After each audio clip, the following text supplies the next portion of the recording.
Well, guys, we are here again after another humiliating defeat to one of the worst teams in the league who were beaten 5-0 last week. They beat us 1-0 this week. What is the problem, guys? What is bloody going on? I'm gonna just keep it real, man. Injuries are killing our team. There's no lack of pride or passion anymore when players are playing.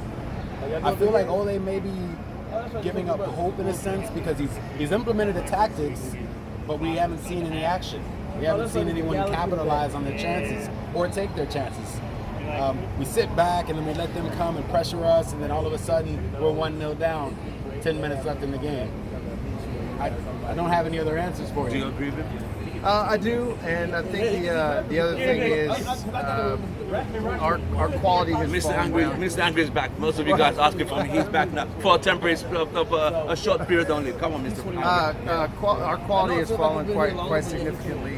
Rashford went missing. Yeah, he's non-existent. Even the service to him, so we can get actually into the box. The thing is, even if your quality's not great, if you take a chance, like actually just shoot, you'll have other people fill in. But they try to play this beautiful type of ball.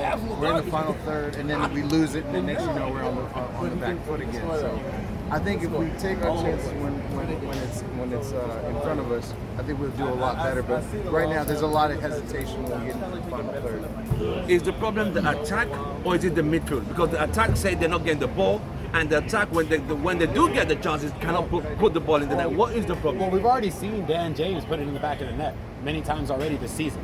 So the question lies, how can he score if he's not getting the service? So the midfield you think is weak? It is weak at times, but I think the thing that we can take away from it is that we have.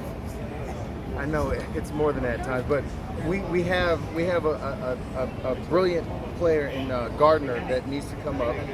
I agree. He does very well. We need to start Gardner. We don't have anything to lose at this point. Exactly right. So that's my take. Williams too. I don't mind that pick either. I mean, we're gonna build with youth, and we're gonna try to save money, penny pinch, or whatever the top brass wants to do. Use the youth. Use them. Do we need the striker in the January transfer window? I would say yes. I would say yes at this point because we're thin. You see, we keep getting injured. We keep getting injured. We don't have any depth. We need someone to come in. I won't expect us to sign anyone world class because obviously. Mandzukic. I mean, even if he's over the hill, though. Even if he comes, he's older, and we don't have anyone to give him service at this point. Yeah. So we need to fix the things that we need to do in midfield first before we go after another attacker. Because at this point, look at our midfield. Without Pogba, there's no one else creating. I mean, McTominay can only do so much. And we have Ashley Young taking corners. God knows why, especially when Pereira's out there. But we saw Perez last free kick just now. But I mean, that's a free kick, and I'm just exactly. You have to give him more chances. It's just like when they bring Mason Greenwood on in the 70th minute. He still has to gel with the players. So if you bring him on the 70th minute, he only has 20 minutes to actually make an impact. Yeah, make an impact. You bring them on. So you rather sooner. start him and bring Rashford on as a sub? Either start him or bring him on sooner so that he can actually gel with the team and move forward. You see. The three players I believe that play very well together are Pereira, Chong, and Greenwood. And the reason why is because they all came into the fold together at the same time. There's already chemistry there. So why wouldn't you bring him on earlier, him and Chong both on earlier, and just try to switch things up? Yeah, I know Rashi keeps doing this Rashi thing. If Rashford's not doing it, you got to take him off. You got to bring somebody else on. Do you think Ole's having too much hope and believe in certain players who are not delivering? Someone like Matic, Rashford, Lingard, these guys have completely disappointed this season, and we're not even played 10 games. That's true. They've disappointed, but I guess Ole's playing it this way because of our lack of depth. I mean, I have no other reason to explain why he keeps choosing the same players over and over. Rashford's been out of form for more than 2 months. Since the beginning of end of last season. And if you ask me, I would be starting Greenwood. There's nothing else to say. I mean, look at what he's done since then. Nothing. That or bring him on earlier. I don't want to put too much pressure on the young man I mean, I don't want him to turn into another Danny Welbeck. I don't want him to turn into another Adnan Januzaj. I want him to actually like develop and come on. So again, giving him earlier minutes, you know, the 55th, 60th minute, something like that, just so he can kind of gel with the team. But you know, putting that type of pressure on a young kid like that this soon, I mean, we know we're in a rebuilding stage. There's no need to rush these kids along. And I will say this though, when Pogba gets healthy, he needs to play in the 10. Pogba needs to play in the 10, and McTominay and Fred need to develop a partnership. Because there's no reason we're playing our best, most creative player in a defensive holding position. Right. He needs to go another forward. thing. They keep playing Pogba further back. Forward. If we have him in the 10, he can draw in defenders and would free up an attack on either side. Definitely. But Ole won't play him because we don't have the depth. If you expect to get the best out of Martial, if you expect to get the best out of Pogba, play them up front. They're both French. And they're both attacking. They both attack. Yeah. But you expect Lingard to provide service for the top three. Not gonna happen. It's not gonna happen. When does it ever happen?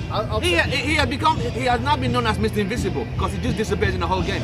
Well, out of a home match. Ole favors him because he runs. But what is a run? I don't get the running part. We've had the ball.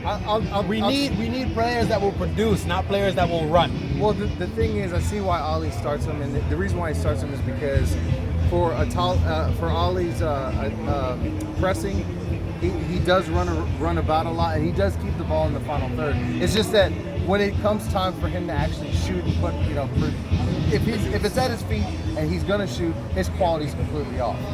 But as far as we're staying on the front foot. We want to keep it in the final third. The ball gets recycled back. That's what Jesse's role is. He's not Jesse Lingard anymore. Those days are now gone. What he is. Should this still be starting? I know he's injured today. I bet he would have started today if he wasn't. Yeah, he would have started. Well, I mean, for think sure about he would have started. Ole favors him and Rashford. If he's gonna start. Ole favors them both. So he's gonna start them whatever he can. If he's gonna start the likes of Young, he's gonna start anybody. I mean, think about it. You could have had Delaw and I don't know somebody, anybody else, but they put Young in because he believes in Young, and I don't believe in Young. I would rather bring Young on late. Young is past it at this point. Exactly. He shouldn't be taking minutes from these younger guys. If you want to shouldn't play be taking corners either. high-paced attacking football, Young shouldn't be on the pitch.